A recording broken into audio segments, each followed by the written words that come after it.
¿De qué hablamos en terapia? De muchas cosas, tantas que no logro recordar con exactitud todo lo que decimos. Y es que lo que hablo en terapia tiene que ver conmigo como persona plural y singular, conmigo como host, con los demás como alters. Y no es que yo no sea un alter, todos lo somos, todos colaboramos de diferentes formas y medidas a parecer una persona singular. Es lo que hemos hecho e intentado durante 30 años, de forma consciente e inconsciente.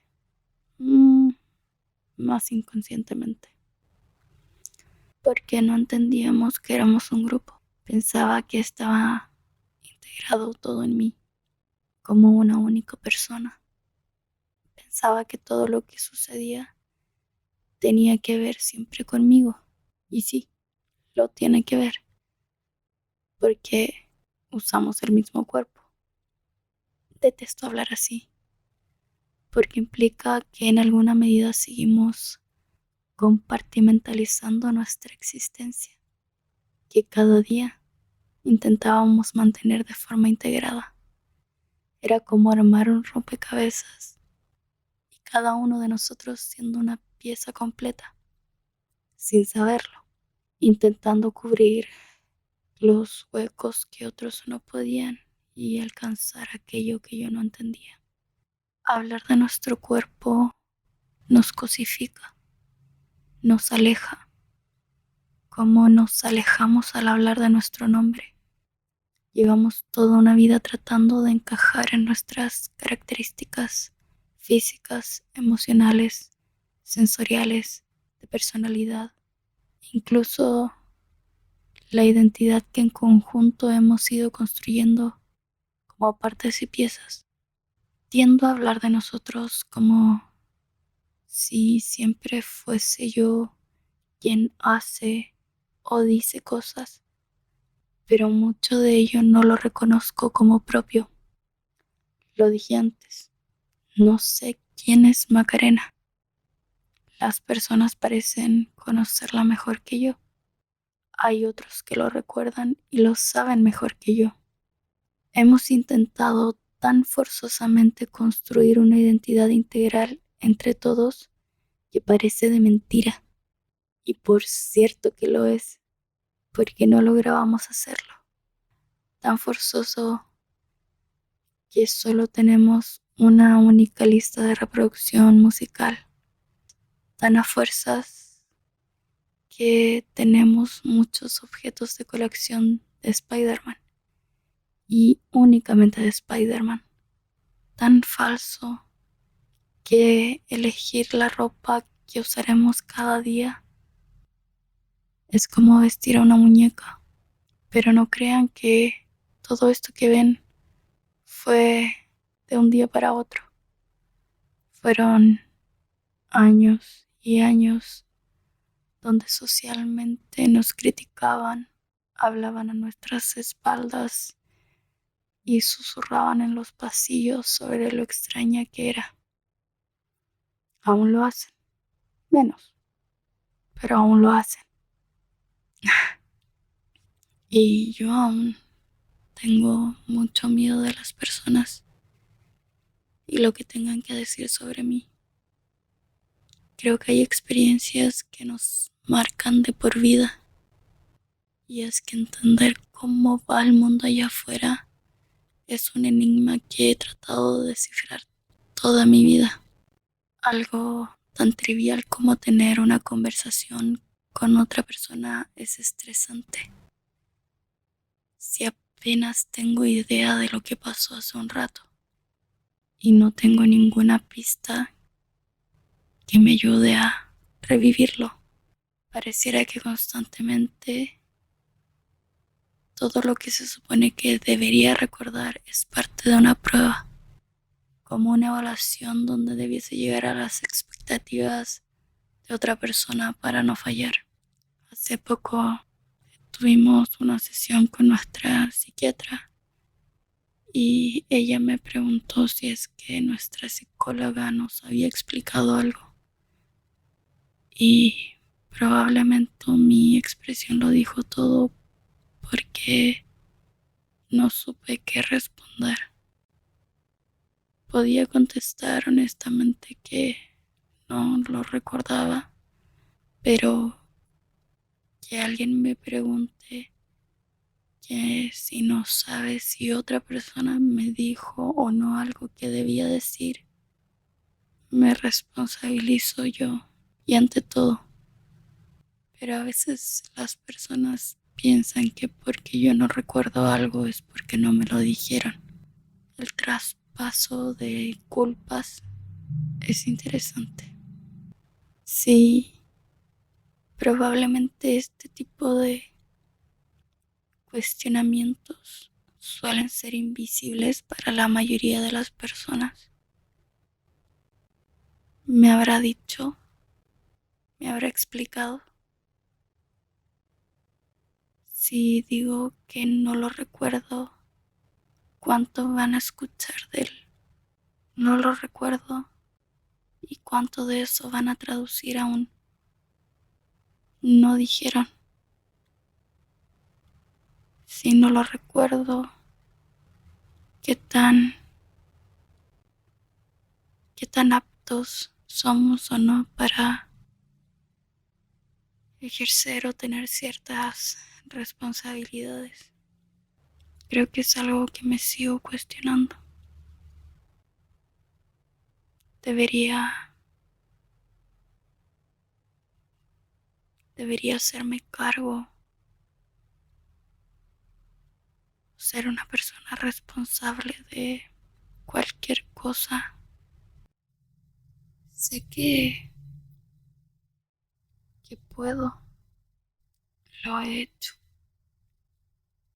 a lo largo de mi vida. He tomado responsabilidades y desafíos, pero es agotador. Es que los recuerdos se alejan, se esfuman y jamás vuelven. Las emociones, las sensaciones, aun cuando me puedo sentir con vida, aun cuando estoy en presencia de una situación maravillosa, sigo sin poder sentir qué es estar aquí, cómo se vive, cómo es estar aquí, cómo me acerco a las emociones, cómo se conecta con el mundo real. Me siento constantemente como si fuese parte de una película donde ni siquiera soy protagonista. Al contrario, soy ese personaje reemplazable que nadie es capaz de recordar, como el mensajero en Romeo y Julieta. Apuesto que no tienen idea quién es ese personaje. Era el encargado de hacerle llegar a Romeo la información de que Julieta estaba viva. Su rol era crucial para que se desarrollara la historia, pero nadie lo recuerda. Soy ese personaje en mi propia vida, en mi propia historia. Todo lo que hago o todo lo que digo podría llegar a ser decisivo. Estamos tan integrados como alejados. Es nuestro cuerpo como no lo es, como lo hacen las personas. La gente siente su cuerpo como propio, sienten su identidad como parte de sí mismos. Es tan fácil como respirar, viene integrado en el ser, como ese tipo de cosas que no nos damos cuenta de que hacemos, pero hacemos, como los latidos del corazón. ¿Qué harías si no sabes hacer latir tu corazón y todo el mundo pudiese de forma innata? ¿Cómo te sentirías? Aunque de seguro ya estarías muerto. ¿Acaso yo lo estoy? ¿Qué esperamos de ir a terapia? ¿Que me digan de todo lo que padezco y todo lo que no? No. Me hubiese gustado que me lo hubiesen explicado o haber tenido la información disponible desde el principio. A diferencia de otras visitas al médico, solemos hablar con facilidad de los síntomas que presentamos. Y si la molestia es demasiada, a veces hablamos con más de un profesional hasta que encontramos a alguien que nos ayude con aquel dolor. Debiese ser como ir al dentista.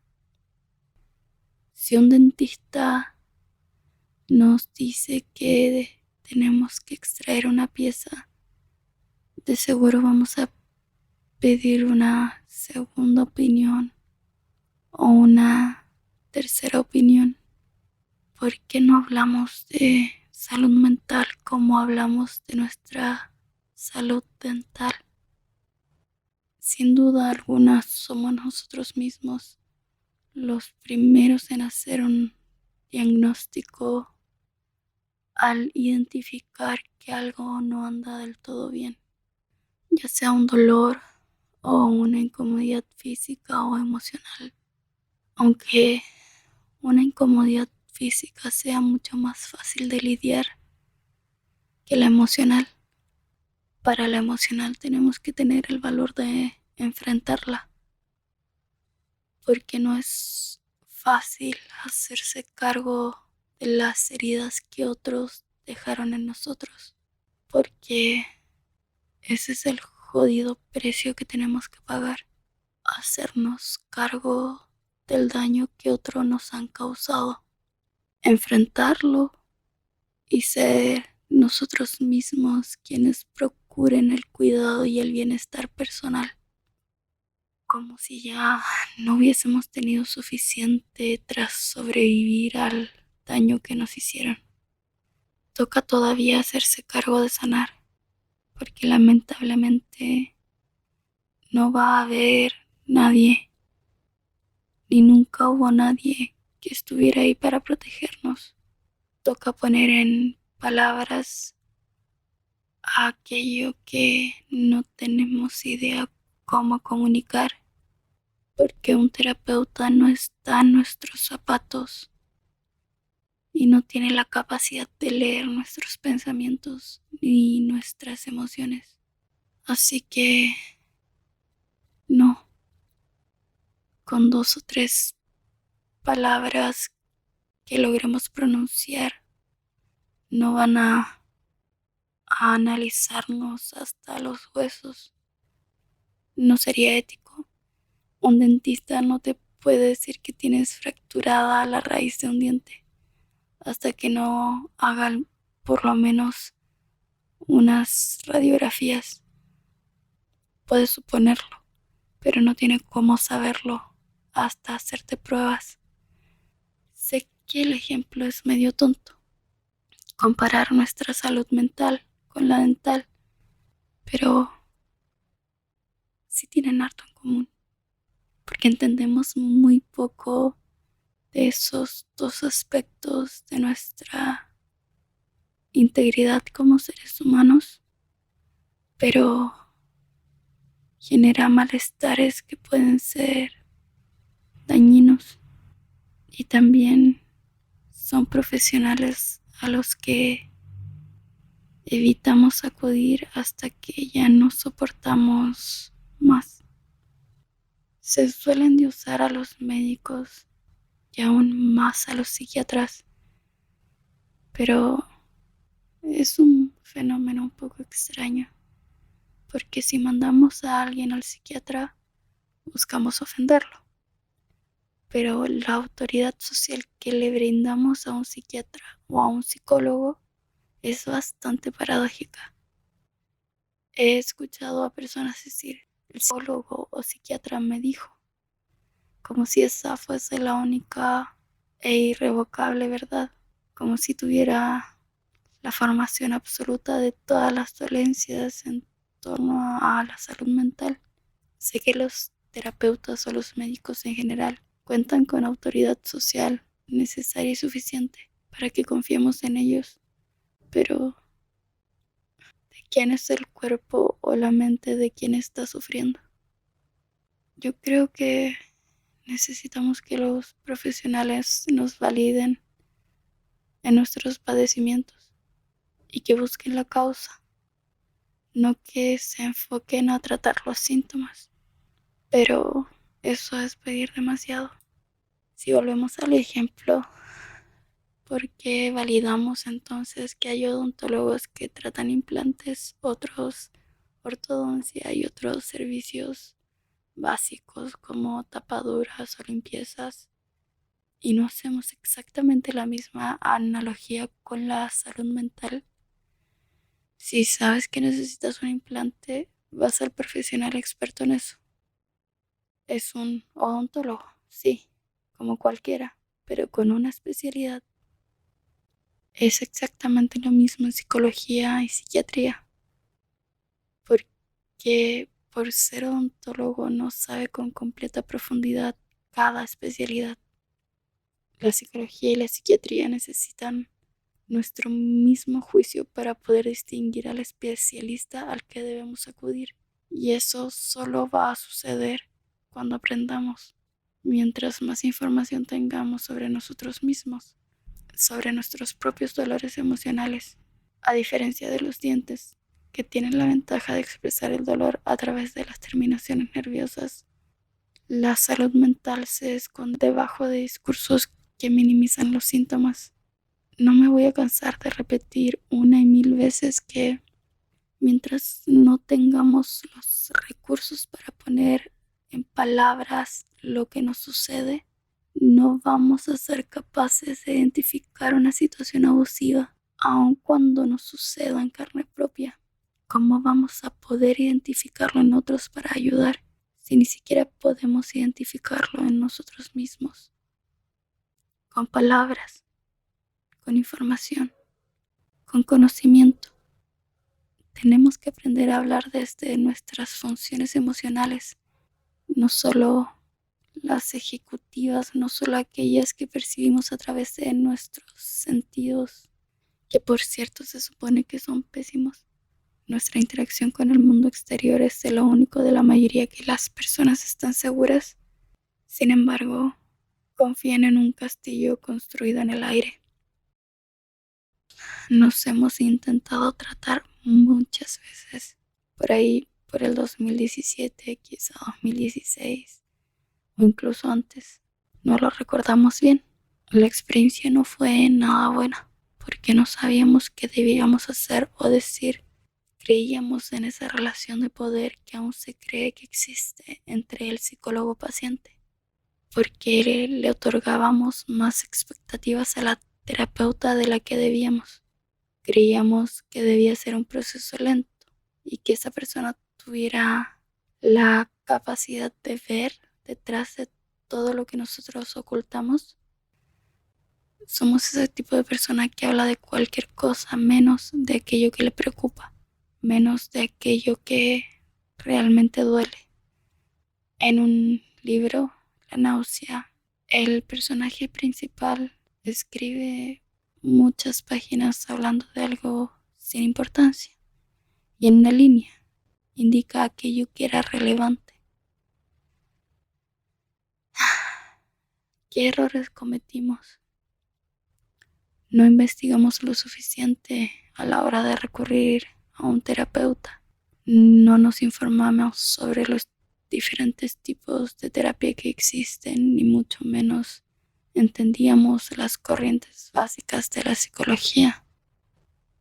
Después de un tiempo, cuando volvimos a intentar ir a terapia, ya averiguamos un poquito más y al menos escuchamos sobre el nombre de diferentes corrientes y estrategias, pero no estudiamos lo suficiente para entender el trabajo que se hacía.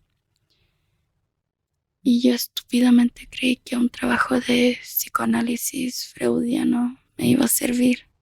La verdad es que a partir de ahí los recuerdos de cuántas veces más intentamos ir a terapia es difuso. Porque ya luego íbamos a una primera entrevista o solo un par de sesiones y desertábamos. Y es que se volvía más agotador intentar iniciar un nuevo proceso de terapia. Nadie te dice que el trabajo paciente-terapeuta es en conjunto. Ojalá, si vas a terapia, tengas un objetivo en particular, porque ya tendrías la mitad del trabajo hecho. Nosotros simplemente fuimos porque este estado constante de miseria nos tenía cansados. Los terapeutas te suelen preguntar en la primera sesión, pues, ¿cuál es el motivo de consulta? Y al responder que era un estado constante del que ya nos agotamos, era difícil para el terapeuta identificar la molestia. Pero para nosotros no es tan fácil. Lo segundo es que una de las cosas importantes es saber lo que uno mismo espera del trabajo en terapia. Nosotros no entendíamos muy bien qué intentábamos hacer, pero habíamos escuchado a tanta gente decir que ir a terapia les había salvado la vida, que parecía ser buena idea.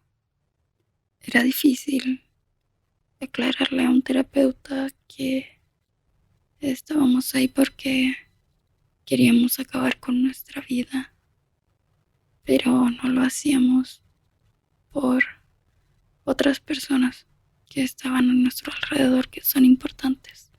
Es algo que aún ronda en mi cabeza. Probablemente es una idea que jamás se va a ir. Y es una idea con la que tenemos que aprender a vivir. El nivel de desorientación que teníamos nosotros era demasiado. Así que no éramos pacientes para cualquier terapeuta. La idea de ir a terapia no es que alguien te vaya a solucionar los problemas. El terapeuta no es un consejero. Y a veces la gente piensa que es lo mismo. Lo que quiero buscar a terapia son herramientas para poder enfrentar a aquello que no sabemos cómo.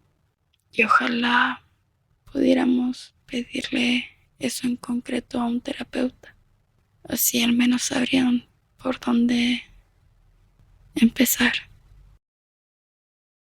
Cada vez que tuvimos que ir a una primera entrevista en terapia, era un proceso doloroso, porque significaba exponernos en nuestro no entendimiento acerca de lo que nos ocurría, acerca de lo difícil que es estar aquí y tener a alguien enfrente que se está haciendo una opinión acerca de lo que le dices, acerca de tus secretos más profundos y que aún así no tengan ningún significado. ¿Qué quiere decir? Quizás solo que no tenemos la capacidad de poner en palabra lo que nos sucede. Quizás aún nos falta mucho por aprender sobre nosotros, sobre lo que nos pasa, sobre todo. Quizás simplemente es demasiado tarde y no tengo remedio. Aún hasta el día de hoy es incomprensible a qué voy a terapia. Sé que repito mucho que quiero terapia y que me ayuda, Pero ojalá yo también pudiera saber en qué o con qué, porque al final solo escucho a personas diciéndome cosas que ya sé o que ya pensé y no llego a ninguna respuesta. ¿Cuánto poder tiene verbalizar aquello que nos duele? ¿Se están hablando o eso es un mito? Como esos mitos tipo que el universo va a estar a tu favor y te va a ayudar si te lo propones. Y solo basta con proponérselo. Solo basta con hablar. Solo basta con verbalizar. Podría decir apresuradamente que no es suficiente. Tenemos y tuvimos un montón de blogs, diarios, grabaciones, donde intentamos 1000 veces verbalizar lo que nos ocurría. Incluso muchas veces logramos escribir casi el minuto a minuto de nuestra vida, de nuestro día, y pareciera no avanzar. ¿Qué sentido tiene? ¿Qué sentido tiene incluso hacer esto? ¿Qué sentido tiene hablar si nadie está ahí para escuchar? Y no tienen que estar. No tiene por qué haber nadie. No hubo nunca nadie. No tiene por qué haber nadie ahora. Lo hemos conversado muchas veces. No existo. No existimos. ¿Cómo se supone que decir en voz alta a personas que no conozco va a ayudarme a sanar? ¿Cómo se supone que esto me va